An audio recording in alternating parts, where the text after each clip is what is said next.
Bangladesh army একদম স্পষ্ট ভাষায় বলে দিচ্ছে, বাংলাদেশ আর্মি জাস্টিসের পক্ষে, যেটা জাস্টিস হবে সেটা পক্ষে আমরা থাকবো। বিশাল একটা বিজয় হয়েছে আমাদের। এই বিজয়ে আওয়ামী লীগের কফিনে শেষ পেরেক লাগানো হয়েছে। প্রথম ধাপে আমরা ওয়াকারকে পরাজিত করতে পারছি। ৩৫ জন খুনি অফিসারকে রক্ষা করার জন্য জেনারেল ওয়াকার আসলে বাংলাদেশ সেনাবাহিনীর যে সম্মান, সেনাবাহিনীর যে মর্যাদা, সেনাবাহিনীর যে ক্রেডিবিলিটি, এটাকে পুরো প্রশ্নের মুখোমুখি ফেলে দিয়েছেন। জনগণের জানমালের নিরাপত্তা বিঘ্নকারীদের দেখা মাত্র গুলি করা হবে। সাবেক প্রধানমন্ত্রী শেখ হাসিনা সহ ডিজিএফআইয়ের বিভিন্ন পর্যায়ের অবসরপ্রাপ্ত ও দায়িত্বরত কর্মকর্তাদের মোট ৩০ জনের বিরুদ্ধে মামলা করা হয়েছে এবং সেই মামলায় গ্রেপ্তারি পরোয়ানা জারি করা হয়েছে। এ সকল অফিসারদেরকে, এ সকল দায়িত্বরত ব্যক্তিদেরকে বাঁচানোর জন্য সর্বাত্মক চেষ্টা করে যাচ্ছেন ওয়াকারুজ্জামান। এমনই অভিযোগ উঠে এসেছে এরই মধ্যে। তবে কি তিনি পারবেন এই অভিযোগ থেকে মুক্ত করে সে সকল যারা অপরাধের সাথে যুক্ত রয়েছিলেন তাদেরকে মুক্ত করতে কতটুকু সফল হবেন ওয়াকারুজ্জামান? দর্শক, বিস্তারিত আজকের ভিডিওটি দেখলে বুঝতে পারবেন। দেশের পরিস্থিতি খুবই ভয়ঙ্কর, কখন কি হয়ে যায় বলা যায় না, নির্বাচন তো দূরের কথা। বিস্তারিত দেখতে থাকুন আজকের ভিডিওতে। বাংলাদেশ আর্মি একদম স্পষ্ট ভাষায় বলে দিচ্ছে, বাংলাদেশ আর্মি জাস্টিসের পক্ষে, যেটা জাস্টিস হবে সেটার পক্ষে আমরা থাকবো না। যে আমরা আমাদের কাছে কোনো সহযোগিতা চেয়েছে, কোনো ডকুমেন্ট চেয়েছে, কোনো কাউকে হাজির করতে বলেছিল, হাজির করি, এরকম কখনোই বলতে পারবে না। We had number of meetings also with the commission. আমি নিজেও কয়েকটা মিটিংয়ে তাদের সাথেও ছিলাম, কমিশন এবং প্রসিকিউশনের সাথে আমাদের মিটিংয়ে ছিলাম।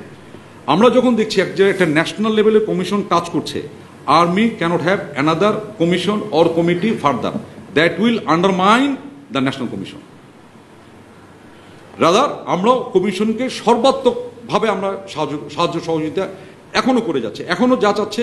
ইভেন এটা গত বৃহস্পতিবার দিন পর্যন্ত আমরা কিছু ডকুমেন্ট চেয়েছি, আমরা বৃহস্পতিবার দিন ডকুমেন্ট পাঠিয়েছি, তাই তো? গত বৃহস্পতিবার দিন আমাদের কাছে কিছু ডকুমেন্ট চাইছে, সেটা আমরা দিয়েছি কমিশনের কাছে বুধবার, মানে চার্জশিট হওয়ার পরের দিনও। তার মানে আমি বুঝতে পেরেছি যে আমাদের এই কমিশনকে যেটুকু হেল্প করা, ইভেন বিচার প্রক্রিয়া আমরা অবশ্যই করছি। তার একটা জরুরি বিষয় একটু বলে নেই, এটা হয়তো আমার প্রথমে বলাটা আমার উচিত ছিল।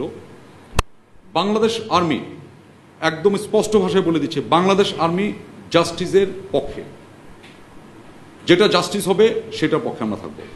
ইনসাফ, নো কম্প্রোমাইজ উইথ ইনসাফ, কাম হোয়াটসো মেবি। জাস্টিসের পক্ষে আমরা অবশ্যই অবশ্যই স্ট্যান্ড ফাস্ট এবং দৃঢ়।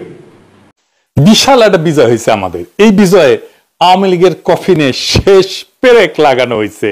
এইটা সাহেব একটা পেরেক লেগে দেন কফিনে, একই সাথে মোদিরে পাইরে ফেলার ব্যবস্থা করা হয়েছে। 2024-এর 5ই আগস্ট থেকে আজ পর্যন্ত আমরা গুমের পেছনে জড়িতদের বিচারের দাবিতে এক ভয়ঙ্কর শক্তির বিরুদ্ধে লড়াই করছি। সেই লড়াইয়ে বিজয় আসছে, প্রাথমিক বিজয়। প্রথম ধাপে আমরা ওয়াকারকে পরাজিত করতে পারছি। আন্তর্জাতিক অপরাধ ট্রাইব্যুনাল এক ঐতিহাসিক পাহাড় সম কঠিন কাজ করছে। জয়েন্ট ইন্টারোগেশন সেল এবং TFI, task force for interrogation, এই সেলে গুম এবং নির্যাতনের 2 মামলায় মোট 30 জনকে আসামি করা হয়েছে এবং এর মধ্যে আছে ডিজিএফআই এর সাবেক অনেকগুলা পরিচালক এবং আর্মির, সেনাবাহিনীর উর্দি পড়া দুর্বৃত্তরা। তবে এই ঘটনা থেকে বাংলাদেশের মিডিয়া কারা নিয়ন্ত্রণ করে সেটা ধারণা পাওয়া গেছে। আমার দেশ এবং কয়েকটা সামান্য গণমাধ্যম ছাড়া কেউই সাবেক ডিজিএফআই এর কর্মকর্তাদের বিরুদ্ধে গ্রেপ্তারি পরোয়ানার খবরটাতে ডিজিএফআই শব্দটা পর্যন্ত ব্যবহার করেনি। সবার শিরোনামে ছিল শুধু হাসিনা আর সাবেক সেনা কর্মকর্তাদের নাম। দেখেছেন, ডিজিএফআই এর নাম শুনলে কাপড় নষ্ট করে ফেলে। এই জেনারেল ওয়াকার গুম খুনে জড়িতদের রক্ষায় আগামী নির্বাচনে সহায়তার আশ্বাস দেয়া বিভিন্ন রাজনৈতিক দল এবং ব্যক্তিদের নানা প্রস্তাব দিয়ে আসতেছিলেন। এমনকি কিছু মানুষকে সামরিক এলাকায় পিএনজি করাইছে। পিএনজি মানে জানেন তো, পার্সোনা নন গ্রাটা, মানে এদের সেনানিবাসে ঢুকতে দেওয়া হবে না। ওয়াকার তো পারলে তার বোন কাটাল রানীর ক্ষমতায় রাখতো।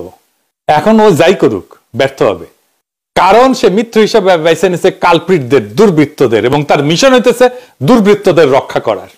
যাই হোক, আগে জেনে নি আসলে গুম সংক্রান্ত কি বিশাল অপরাধ হাসিনা আর তার দলবল করেছিল। এটা নিয়ে একটা ডকুমেন্টারি হয়েছে 1 ঘন্টার বেশি সময়ের, আপনারা পারলে দেখে নেন। ওয়াকার কি কি ঝামেলা করেছে, কেন করেছে, আর ওয়াকারের জন্য কি অপেক্ষা করতেছে, সেটাও আমরা এই আলোচনায় জানবো। আপনারা আয়না ঘরের কথা শুনেছেন না, মানে দেশে তো জেলখানা আছে, তাহলে আয়না ঘর কেন লাগে? আর আয়না ঘরে কারা ছিল? আয়না ঘরে ছিল গুমের শিকার হতভাগ্যরা। হাসিনার আমলে কয়েক হাজার গুম হয়েছে। গুম কমিশনে অভিযোগ জমা পড়েছে 1676টা। গুম কমিশনই বলে যে এটা একটা সামান্য অংশ, গুমের শিকার একটা বড় অংশই ঝামেলা এড়ানোর জন্য অভিযোগই করতে চায় না। তো জেলে নিতে হইলে তো একটা প্রসিডিওর লাগবে, আদালতে নিতে হবে, আপনি জামিনের আবেদন করতে পারবেন, উকিল নিয়োগ করতে পারবেন, সবার উপরে আপনার বিরুদ্ধে তো অভিযোগ লাগবে একটা, যে আপনি একটা অপরাধ করছেন, তাই না? প্রমাণ লাগবে। যার বিরুদ্ধে অভিযোগই নাই তারে কি করবে? যেমন ধরেন ব্যারিস্টার আরমান, সে তো কোনো অপরাধ করেনি। ব্রিগেডিয়ার আজমি, সে তো কোনো অপরাধ করেনি। হুম্মাম কাদের চৌধুরী, সে তো কোনো অপরাধ করেনি। তাদের তো জেলে দেওয়া যাবে না, গ্রেপ্তার করা যাবে না। তাদের রাখতে হবে এমন একটা কয়েদখানায় যেখানে দেশের আইন আদালত কিছুই কাজ করবে না, সব গায়েব করে দিবে। যারা হাসিনার শাসনের জন্য চ্যালেঞ্জ, তাদের জন্য আয়নাঘর। এবং এই আয়নাঘর করছে বাংলাদেশ রাষ্ট্রের বাহিনীগুলা, সেখানে পশুর মতো রাখতো মানুষদেরকে। আর আয়নাঘর একটা না, সারা দেশে ছিল 800 আয়নাঘর। দেখেন, সবচেয়ে বড় আয়নাঘর যেটা, সেটা ছিল ঢাকা ক্যান্টনমেন্টের ভিতরে। এখানে কাউকে বছরের পর বছর আটকে রাখা হইতো, কাউকে কিছুদিন আটকে রাখার পরে মনে করা হইতো তারে আর বাঁচায় রাখা যাবে না, তাহলে হয় মাইলে ফেলাতো, ক্রস ফায়ার সাজায়, অথবা মৃত্যুটাকে দুর্ঘটনা সাজায় দেখানো হয়। হাত পা বেঁধে চলন্ত ট্রেনের নিচে ফেলাই দেওয়া হইতো, বা বাস ট্রাকের নিচে। চিন্তা করেন, এমন অনেক মৃতদেহ পাওয়া গেছে যাদের ট্রেনে কাটা পড়ছে, চেনা যায় না, অজ্ঞাত। দেখেন কি বিভৎস অবস্থা। এমন একজন বাইসা ফিরছে, গাড়ির নিচে ধাক্কা দিয়ে ফেলাই দিছিল, আল্লাহ বাঁচাই দিচ্ছেন। শোনেন তার মুখ থেকে। ওই আব্দুল্লাহপুর আশুলিয়া রোড যেটা, সেখানে নিয়ে যায়। নিয়ে যাওয়ার পরে উনি অন্যদেরকে নেমে যেতে বলে। নামার পরে আমাকে যে কানে কানে বলতেছে, ভাইজান আমাকে ক্ষমা করে দিয়েন, দেখেন আপনাকে তো চলন্ত গাড়ির সামনে ফেলে দেওয়ার জন্য বলা হয়েছে। হঠাৎ করে মানে আমাকে ধাক্কা দেওয়া হলো, এবং আমি খেয়াল করতেছিলাম যে গাড়ি শব্দ আসতেছে। তো আমি তো তখন ধরে নিয়েছি যে আমি শেষ, আমি পড়ে গেছি। পড়ে যাওয়ার পর মানে পড়ে যাওয়ার পরেও দেখতেছি যে আমি বেঁচে আছি। আমারে তুলে ধরে বলছে যে আপনি ভয় পাবেন না, আপনাকে তো আমরা রাস্তায় ফেলে দিয়েছি, কিন্তু গাড়িটা পাশ দিয়ে চলে গেছে। তবে আমি টের পাইছিলাম যে গাড়িটা যখন জোরে খুব রানিং এ আসতেছে, আবার যখন ফেলে দিবে ব্রেক শক্ত করে ধরে পাল দিয়ে টা করে শব্দ হয়, যেটা ঠিক সেই শব্দটাই আমার কানে আসছে। এইভাবে অজ্ঞাত ব্যক্তির লাশ পাওয়া যেত ট্রেনে কাটা পড়া। দর্শক দেখলেন তো, আপনাদের মতামত জানাবেন কমেন্টস বক্সে। আর এরকম নিত্য নতুন ভিডিও পেতে অবশ্যই চ্যানেলটিকে সাবস্ক্রাইব করে পাশে রাখা বেল বাটনটি অন করে দিবেন, তাহলে প্রত্যেক মুহূর্তের আপডেট নিউজগুলো পৌঁছে যাবে আপনাদের কাছে। আজকের মতো এখানে বিদায় নিচ্ছি, দেখা হবে অন্য কোনো ভিডিওতে। অবশ্যই আবারও বলে রাখছি, যদি আমাদের ভিডিও সম্পর্কে কোনো মতামত থাকে অবশ্যই কমেন্টস বক্সে জানাবেন। ভিডিওটি ভালো লেগে থাকলে একটি লাইক দিয়ে দিবেন। আসসালামু আলাইকুম।